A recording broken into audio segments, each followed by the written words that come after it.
Quem olha para fora sonha. Quem olha para dentro, desperta. Carl Jung.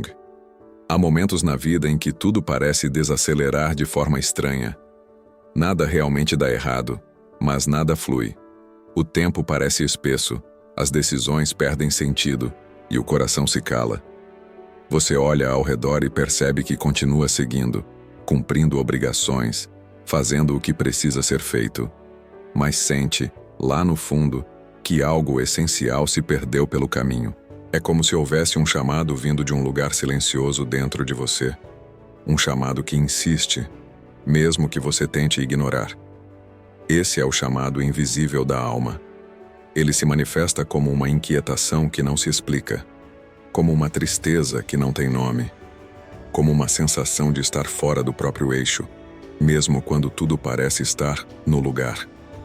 Você tenta preencher esse vazio com metas, tarefas, distrações, mas nada o satisfaz por muito tempo, porque o que está pedindo atenção não é externo, é uma parte sua, esquecida, reprimida, talvez até temida, que quer ser lembrada.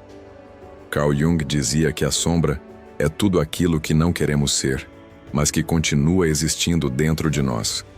E quando ela não é ouvida, começa a criar formas sutis de ser notada.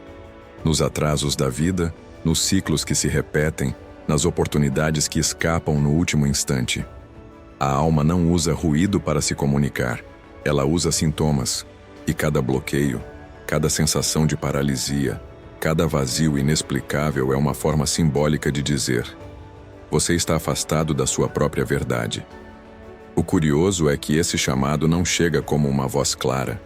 Ele se infiltra em pequenos sinais. Uma lembrança que insiste em voltar, uma frase que te emociona sem motivo, um sonho que se repete. A mente racional tenta explicar, mas a alma apenas observa, esperando que você pare de racionalizar e comece a sentir, porque só quando o sentir desperta é que a consciência realmente se move. Mas há algo ainda mais profundo nisso. Às vezes, o chamado da alma não surge para te levar a um novo caminho. Ele vem para te trazer de volta a si. Não é sobre recomeçar do zero, e sim sobre reintegrar as partes suas que ficaram pelo caminho. O problema é que esse retorno quase sempre começa pela dor, porque é através dela que o inconsciente fala. O desconforto é o idioma da alma, e quanto mais você resiste, mais alto ele precisa gritar. A maioria das pessoas foge desse ponto. Tentam corrigir a mente, quando o que está pedindo correção é o distanciamento de si mesmas. Tentam reorganizar o externo, quando o que precisa de espaço é o interno. Tentam controlar quando o convite é justamente o oposto: render-se. Não no sentido de desistir, mas de permitir que algo maior em você volte a conduzir. E é aí que tudo começa a mudar. Porque o momento em que você finalmente decide ouvir o que há por trás do silêncio é o momento em que o verdadeiro processo de transformação se inicia. É nesse instante que a estagnação ganha significado e o caos começa a fazer sentido.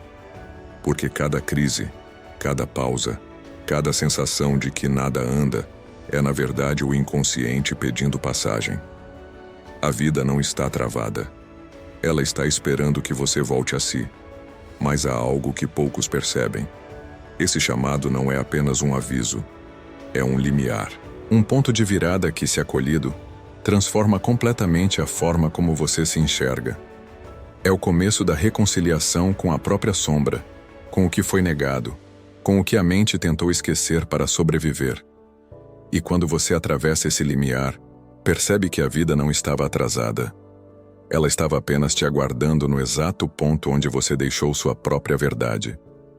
O chamado invisível da alma é o portal mais silencioso e, ao mesmo tempo, o mais poderoso que existe, porque ele não anuncia um novo caminho. Ele anuncia o retorno. E esse retorno começa agora, no instante em que você escolhe escutar o que há por trás do vazio. Mas há algo que quase ninguém entende sobre esse processo, e é o que determina se a alma realmente desperta ou se permanece adormecida dentro do mesmo ciclo. É sobre isso que vamos falar agora. O eco do que você não viveu. Há dores que não vêm do que aconteceu, mas do que não aconteceu. São feridas silenciosas, quase invisíveis, que nascem das escolhas adiadas, dos sonhos engavetados, das verdades que você aprendeu a calar para caber no mundo. E é curioso como a vida, com seu tempo paciente, sempre encontra uma forma de te colocar novamente diante daquilo que ficou incompleto. O que chamamos de bloqueio, muitas vezes, é apenas o retorno do que foi deixado para trás. São fragmentos da alma tentando se reunir, pedindo uma nova chance de existir. É por isso que certos padrões se repetem, que determinadas pessoas voltam, que o mesmo tipo de dor reaparece com outro nome. Nada disso é coincidência. É a vida te oferecendo o mesmo espelho até que você consiga se ver por inteiro. Jung dizia que não se torna iluminado imaginando figuras de luz, mas tornando consciente a escuridão. Essa escuridão são as partes suas que você preferiu esquecer. A coragem que você reprimiu quando precisou ser aceito. A raiva que você engoliu quando aprendeu a agradar. O amor que você não permitiu sentir por medo de perder o controle. Tudo o que não foi vivido continua vivo dentro de você, aguardando reconhecimento. Essas partes esquecidas não desaparecem. Elas se transformam em ecos, vibrações que ressoam nas situações do presente, atraindo pessoas e experiências que forçam o reencontro. É por isso que, às vezes, uma emoção antiga desperta com tanta força, mesmo que o contexto seja outro. Não é o momento atual que te fere. É a memória não resolvida que o atravessa. O eco do que você não viveu é o modo que a alma encontra para te chamar de volta. E quanto mais você tenta silenciá-lo, mais alto ele ressoa. Ele se manifesta como procrastinação, desmotivação, sensação de vazio. É a parte não vivida pedindo voz, dizendo: eu também quero existir. Mas aqui está o segredo. O que foi negado não quer punição, quer reconciliação. Não é preciso reviver o passado, mas integrá-lo. Compreender que cada escolha, inclusive as não feitas, cumpriu uma função. O amadurecimento não é apagar o que doeu, e sim entender por que precisou doer. Esse é o ponto em que muitos desistem. Quando o eco começa a ficar mais alto, a mente busca distração, tenta correr, tenta racionalizar. Mas o chamado não vem para te punir. Vem para te libertar da prisão de quem você precisou ser. E há um instante sutil em que o eco se torna espelho. Quando você começa a perceber que o que falta não está no mundo, mas nas partes de si que você abandonou. É aí que o processo de ressignificação começa de verdade. Porque quando você para de fugir do eco e começa a escutá-lo, o som se transforma em direção. E aos poucos você entende. Nada foi em vão. Cada ausência foi um convite para o retorno, mas há um mecanismo ainda mais sutil e poderoso por trás dessa repetição silenciosa. Algo que a mente cria para te proteger, mas que sem perceber, te mantém preso aos mesmos ciclos. É sobre isso que vamos falar agora. O disfarce da autossabotagem. A autossabotagem raramente se apresenta como inimiga. Na maior parte do tempo, ela se disfarça de prudência, lógica, até mesmo de autocuidado. É aquela voz interna que diz: ainda não é o momento, você não está pronto, melhor esperar um pouco mais. Às vezes é tão convincente que parece sabedoria, mas por trás dessa aparência sensata, o que existe é medo. Medo do desconhecido, medo de brilhar, medo de se tornar quem você realmente é. Carl Jung dizia que tudo o que não se torna consciente retorna como destino. A autossabotagem é exatamente isso.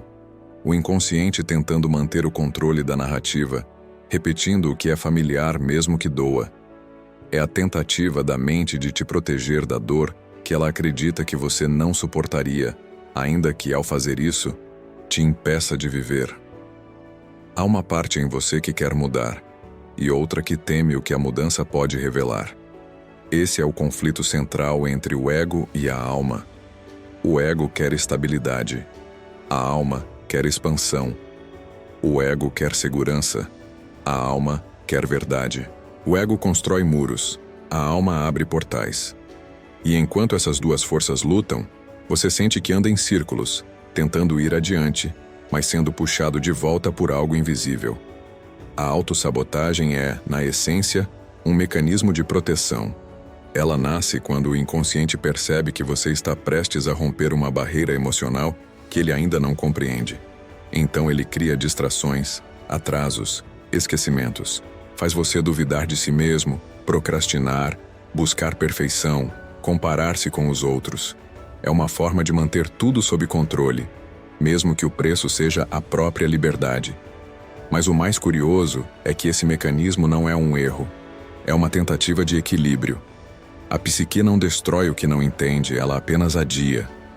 A autossabotagem é o inconsciente dizendo: ainda não me sinto seguro para ir tão longe. E isso muda completamente a forma como você deve se relacionar com ela. Porque o que precisa ser curado não é o ato de sabotar, mas o medo que o alimenta. A verdadeira cura acontece quando você começa a olhar para essa parte com compaixão, não com julgamento. Quando, em vez de forçar-se a avançar, você pergunta: de que parte de mim estou tentando me proteger? É nesse instante que o ciclo começa a se dissolver, porque a consciência assume o comando. O auto-boicote perde força quando é reconhecido, porque ele não resiste à luz da presença. A mente pode tentar esconder, mas o coração sente quando algo não está fluindo. E esse sentir é a bússola da alma. Quanto mais você escuta, mais percebe que a autossabotagem não é um obstáculo, é uma mensagem, uma forma de dizer: ainda há partes suas que precisam de segurança para florescer. E quando você começa a oferecer essa segurança internamente, não através do controle, mas da aceitação, algo muda. A resistência se transforma em confiança, a dúvida se transforma em movimento, a estagnação começa a ceder espaço para o fluxo natural da vida. Mas há um território ainda mais profundo que sustenta tudo isso. Um lugar dentro de você onde o passado e o presente se confundem, e onde a mente tenta manter viva uma versão antiga de quem você foi. É esse labirinto interno que precisa ser atravessado para que a sombra, enfim, se revele. É sobre esse labirinto que vamos falar agora. O labirinto entre o passado e o agora. A mente tem uma habilidade curiosa. Ela sobrevive guardando histórias, mas, às vezes, essas histórias se tornam prisões. Elas moldam o presente com ecos do que já não existe. Você acredita estar reagindo ao agora, mas está apenas repetindo um padrão antigo. Uma resposta emocional criada por uma versão sua que ainda vive em algum canto do tempo. É como se parte de você estivesse presa em uma cena que nunca terminou, e cada nova situação fosse apenas uma tentativa inconsciente de encerrá-la. Carl Jung dizia que, até que o inconsciente se torne consciente, ele dirigirá sua vida, e você o chamará de destino. E é exatamente isso que acontece aqui. O passado não resolvido continua escrevendo o roteiro da sua existência, e você, sem perceber, segue interpretando o mesmo papel. As pessoas mudam, os cenários mudam, mas a emoção permanece.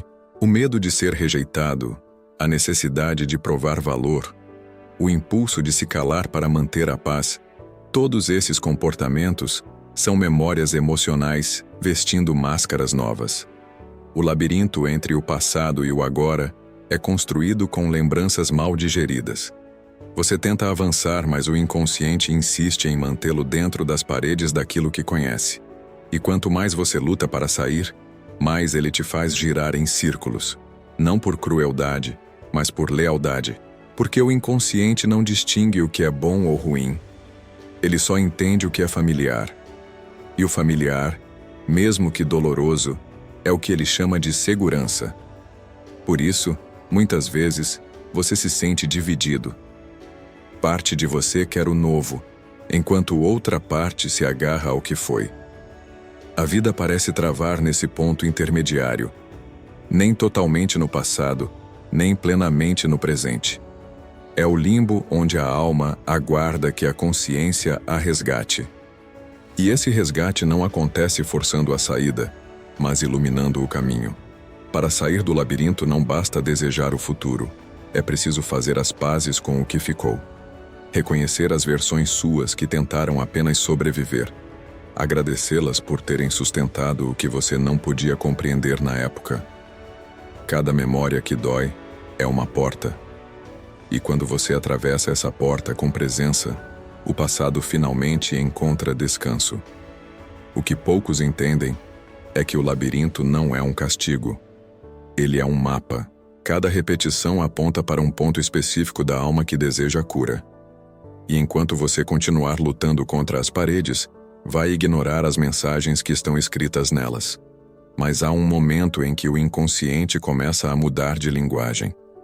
Quando você para de resistir e começa a escutar, ele deixa de te aprisionar e passa a te guiar. É o instante em que o passado se torna mestre e o bloqueio se transforma em sabedoria. É aí que algo novo começa a emergir. Um movimento sutil, quase imperceptível, através do qual a própria sombra começa a falar. E quando ela fala, o mundo externo muda de tom. Situações, encontros e sincronicidades começam a se alinhar de um modo inexplicável. O que vem a seguir é o ponto em que quase todos se confundem, quando o inconsciente deixa de se esconder e começa pela primeira vez a pedir passagem. Quando o inconsciente pede passagem, há um instante em que o inconsciente deixa de sussurrar e começa a bater a porta. É quando os sinais se tornam mais nítidos e a vida parece te colocar frente a frente com as mesmas situações, até que você compreenda o que precisa ser visto. Esse é o momento em que a alma pede passagem e o corpo, as emoções e as circunstâncias se tornam o idioma do invisível. Os antigos chamavam isso de destino. Jung chamava de sincronicidade. São as pequenas repetições que a mente chama de coincidência, mas que o inconsciente usa como linguagem. Tudo o que você ignora internamente tende a se manifestar externamente. O medo que você não enfrenta ganha forma nas oportunidades que você sabota. O amor que você não expressa aparece nas relações que se esvaziam. O limite que você não impõe se transforma em exaustão. A vida se torna espelho, refletindo, com precisão simbólica, tudo o que você ainda não se permitiu transformar. O inconsciente não tem pressa, mas tem propósito. Ele não castiga, ele repete, até que a consciência desperte. E quanto mais você tenta se afastar do que dói, mais perto o sintoma chega. O problema é que, quando esse movimento acontece, a mente tende a interpretá-lo como azar, crise ou injustiça, quando na verdade é uma tentativa da alma de restabelecer equilíbrio. A resistência vem porque olhar para dentro exige uma coragem que poucos cultivam, a de ver sem fugir. O inconsciente fala através de desconfortos, e cada emoção intensa é uma mensagem codificada. A raiva que surge sem aviso pode ser um pedido por verdade. A tristeza que insiste em voltar pode ser um chamado por reconexão. A ansiedade pode ser o aviso de que você está tentando controlar o que precisa ser entregue. Nada que surge em você é aleatório. Tudo é expressão simbólica daquilo que busca a consciência. Quando você se permite observar suas reações sem se julgar, começa a traduzir o idioma do inconsciente. E aos poucos, descobre que o que parecia caos era apenas comunicação. Mas há um ponto de virada nesse processo. O momento em que você para de interpretar esses sinais como ameaças e começa a enxergá-los como guias. É quando a sombra, antes temida, se revela como mestra. Cada desconforto se torna um mapa. Cada bloqueio, uma passagem. E é nessa travessia que a autopercepção começa a amadurecer. Jung dizia que não há despertar de consciência sem dor. E talvez seja por isso que o inconsciente se manifesta primeiro através do desconforto, para nos arrancar do adormecimento. A dor é o alarme que desperta a alma. E quando você aceita ouvi-la, o inconsciente não precisa mais gritar. Há, porém, um instante decisivo nesse caminho. O ponto em que a resistência se transforma em rendição e a busca por controle se dissolve na confiança. Esse é o momento em que o fluxo volta a se mover e a vida, antes travada, começa a respirar novamente. É sobre essa rendição que abre o portal da verdadeira transformação que vamos falar agora. A travessia, do controle à entrega. O controle é a última ilusão do ego antes da rendição. Ele acredita que pode evitar a dor se conseguir prever o futuro, administrar cada detalhe, antecipar cada desvio. Mas o paradoxo é que, quanto mais você tenta controlar, mais distante fica da fluidez da vida. E é nesse aperto entre a necessidade de segurança e o chamado da expansão que nasce o sofrimento. Carl Jung dizia que o inconsciente é como um rio subterrâneo que sempre encontra uma forma de fluir, mesmo que o ego construa diques na tentativa de contê-lo. O controle é esse dique. Ele tenta manter a água parada, mas inevitavelmente ela transborda. E o transbordamento é o que chamamos de crise. Toda vez que a vida foge do seu planejamento, não é o universo contra você. É a alma tentando te lembrar que o plano não é mental, é espiritual. Que há algo muito mais vasto conduzindo o caminho, e que esse algo só pode se revelar quando você solta o comando. A entrega é a confiança ativa, não a passividade. É permitir que a sabedoria da alma assuma a direção que o ego não compreende. Mas a travessia até a entrega é sempre turbulenta, porque o ego não morre em silêncio. Ele grita, argumenta, cria justificativas. Ele te convence de que se render é desistir, quando na verdade é amadurecer. É deixar de lutar contra a corrente para aprender a nadar com ela. Essa transição não acontece de uma vez. Ela vem em fragmentos. Um dia você ainda resiste, no outro sente cansaço, e de repente, algo em você simplesmente cede. Não por fraqueza, mas por lucidez. Você percebe que não há mais energia em sustentar o personagem que o medo criou. E é nesse exato momento que algo silencioso acontece. A mente perde o controle e a alma começa a guiar. A entrega não é um evento, é uma prática. Ela começa em pequenas decisões. Confiar na pausa, respeitar o próprio ritmo, permitir o não saber. Aos poucos, o caos deixa de ser inimigo e se torna aliado. Porque a vida, quando você para de lutar com ela, começa a cooperar com você. E há um instante mágico, quase imperceptível, em que a entrega se transforma em presença. Você já não precisa entender tudo. O controle se dissolve, e o que resta é um senso profundo de estar exatamente onde deveria estar. É quando você percebe que o que parecia perda era apenas espaço sendo criado para algo novo nascer. Essa é a travessia que separa o antigo eu daquele que está despertando. Quando o controle cai, o fluxo se restabelece, e o que antes parecia travado começa a se mover com naturalidade. Mas essa fluidez traz consigo algo ainda mais profundo, uma energia antiga, adormecida dentro de você, que começa a despertar no exato momento em que a resistência cessa. É a energia da alma em expansão, o poder contido naquilo que foi reprimido. E é sobre esse despertar, essa força que nasce do que antes doía, que vamos falar agora. O despertar da energia contida. Quando você para de lutar contra o que sente, algo começa a se mover dentro de você. É sutil no início, uma sensação de leveza, uma clareza repentina, uma paz que não vem de explicações. Essa é a energia que sempre esteve aí, mas que permanecia adormecida sob camadas de medo, culpa e resistência. Toda emoção reprimida é energia acumulada, e quando ela é acolhida não explode, se transforma. Jung dizia que aquilo que negamos em nós, acabamos projetando no mundo. E tudo o que projetamos carrega a energia que tentamos esconder. A raiva negada vira irritação com os outros. A tristeza não acolhida se transforma em apatia. A criatividade reprimida vira comparação e inveja. A sexualidade negada vira controle.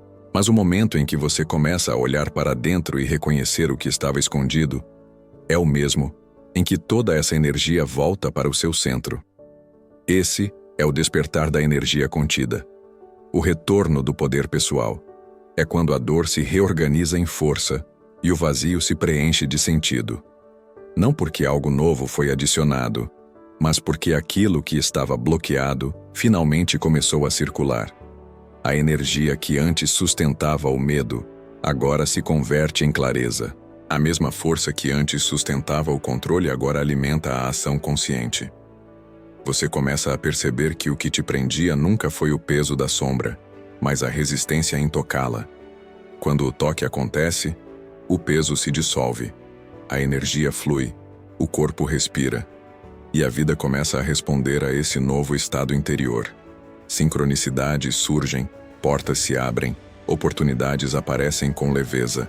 Mas nada disso é milagre, é ressonância.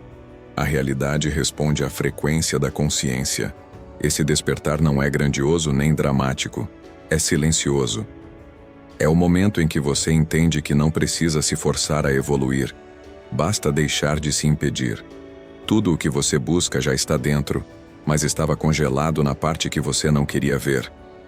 Quando a sombra é reconhecida, o fluxo retorna, e o que antes era peso vira impulso. E é aqui que surge um novo estágio da jornada, o da alquimia interior. Quando você percebe que a dor e a luz não são opostos, mas matérias-primas de um mesmo processo de transmutação. O inconsciente não é um inimigo a ser vencido. É um laboratório sagrado onde o medo pode se transformar em sabedoria e a culpa em perdão. É nesse ponto que a jornada deixa de ser sobre curar-se e passa a ser sobre transformar-se, porque o despertar da energia contida não é o fim do processo, é o início da alquimia. E é essa alquimia, o mistério de transformar o inconsciente em consciência, o peso em ouro espiritual, que vamos explorar agora. A alquimia do inconsciente. A alquimia é o processo de transformar o denso em sutil, o escuro em luminoso, o inconsciente em consciência. Durante séculos, os alquimistas buscaram converter o chumbo em ouro, mas Jung entendeu que essa busca nunca foi material.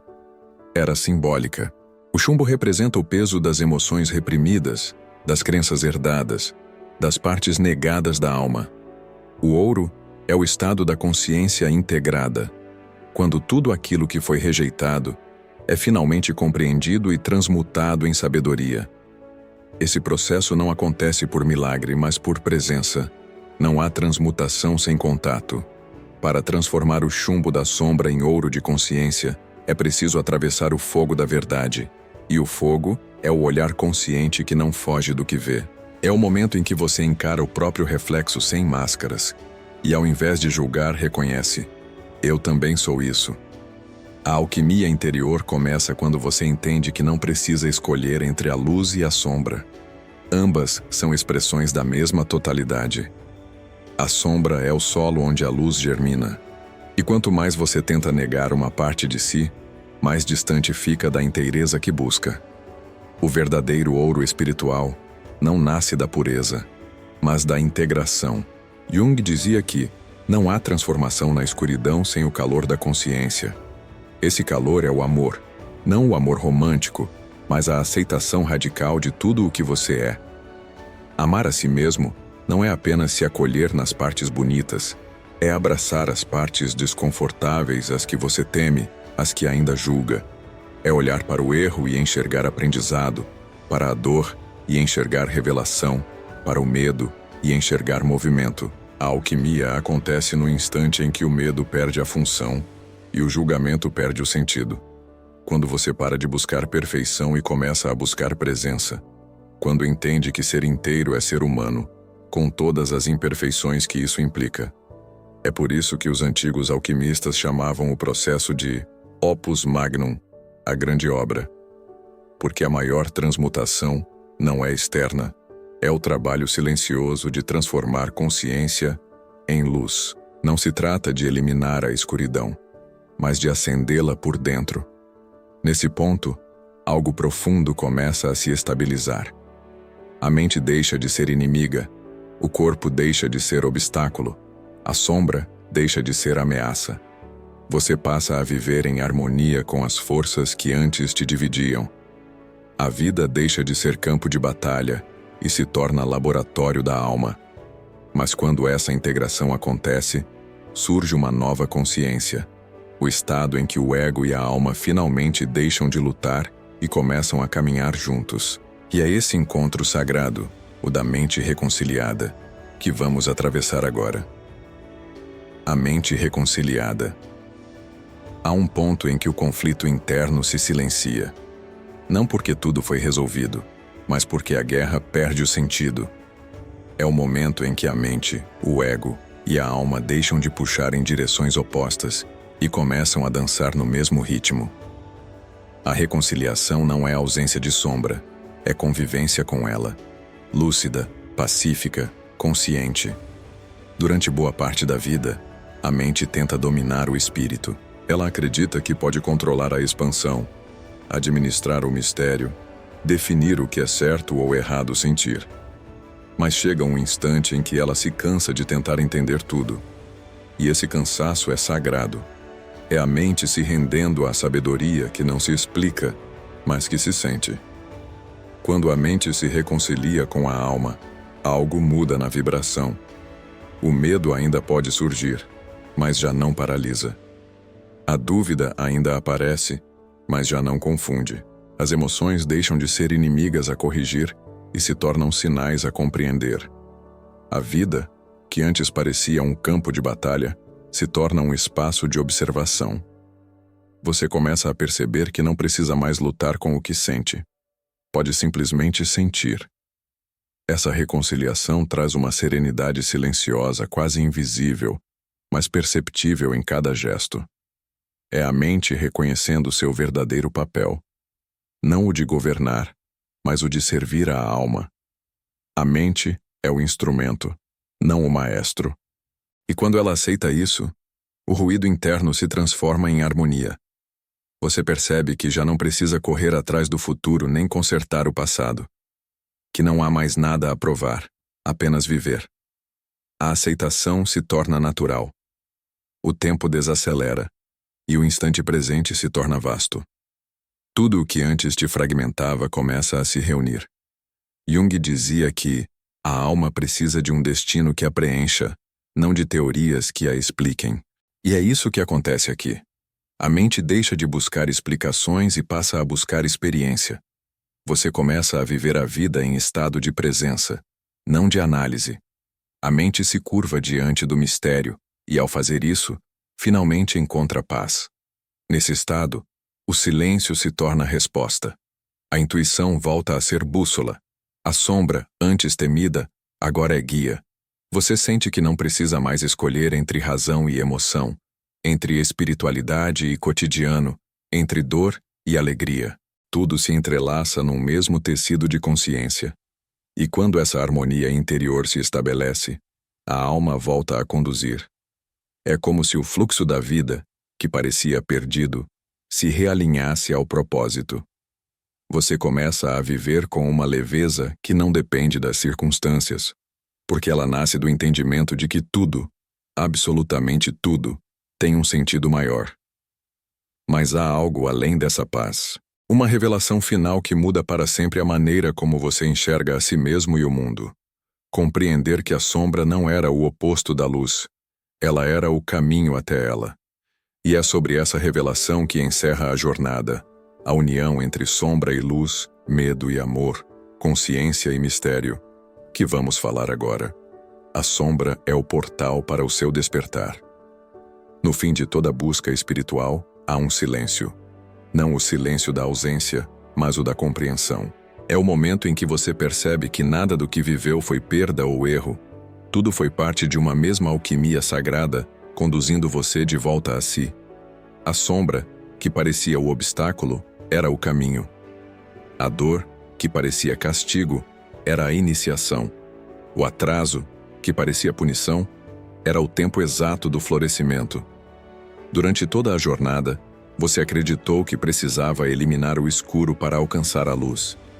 Mas agora entende, a luz não nasce longe da escuridão, ela nasce dentro dela. Foi no confronto com o que temia que sua consciência amadureceu. Foi ao tocar o próprio medo que você aprendeu a confiar. E foi ao se perder que você começou a se lembrar de quem sempre foi. Jung dizia que a vida não vivida é uma doença da alma. E talvez por isso a sombra exista, para garantir que nada em você permaneça esquecido. Ela é o guardião do que você ainda não viveu, a ponte entre o que você aparenta ser e o que realmente é. quando você a aceita, a sombra deixa de te atrasar e passa a te guiar. Nesse instante, a jornada deixa de ser sobre corrigir-se e passa a ser sobre ser inteiro. Você entende que a dualidade é apenas um instrumento da consciência para se reconhecer. Não há luz sem contraste, não há paz sem travessia. Tudo o que existe em você, o medo, o amor, o erro, o perdão, faz parte da mesma totalidade que se expande quando acolhida, e é aqui que o ciclo se fecha. O momento em que o ser humano se reconcilia com o divino dentro de si. A sombra, antes vista como inimiga, se revela como portal, e ao atravessá-lo, você descobre que o que buscava fora era, o tempo todo, a lembrança da sua própria luz. A alma não desperta com promessas de perfeição. Ela desperta quando você se permite ser inteiro, quando entende que a cura não está em apagar o que dói, mas em iluminar o que precisa ser visto. E ao fazer isso, algo silencioso e irreversível acontece. A vida volta a fluir. Você se torna o canal por onde a consciência respira. O passado deixa de te prender, o futuro deixa de te assustar, e o presente finalmente se torna lar. Nesse espaço de unidade, a mente serve à alma, a sombra serve à luz, e a existência volta a pulsar em harmonia. A sombra é o portal do despertar, porque é ali que a alma aprende a ver com os olhos do amor.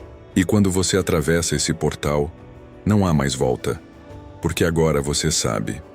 Nada que te atrasava era inimigo, tudo o que te paralisava era parte do caminho de volta à luz.